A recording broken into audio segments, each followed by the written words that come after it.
Sir விரலுக்கு position வாங்க sir. கை ஃபுல்லாக முறைஞ்சிச்சு. இல்லை இல்லை சார், உங்கள் இன்னும் முன்னே வாங்க சார். அப்படியே வைங்க சார். ரெடிங்களா? Okay sir. இந்த கை உங்கள் லெஃப்ட் அப்படியே நினச்சி தான் வந்துடும். கலைக்கு வச்சுட்டு போ. வெயிட் கை சார் கேபிள் போடுறா சார். ஹலோ தம்பி One second, sir. Sir.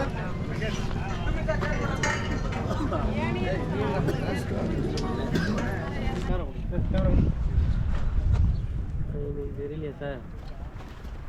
தெரியலன்னா என்ன பண்ணாரு? வேண்டாம் வேண்டாம் வேண்டாம். இல்ல வேண்டாம் வேண்டாம். ஒரு இன்னர்ல மறுபடியும் ஏதாவது ரெடி நம்ம போய்க்கலாம். ரெடி அந்த கேபிள்ல வரல சார். நிக்கிற இடத்துல தண்ணி. எவ்வளவு பண்றீங்க சார் நிக்கிற இடத்துல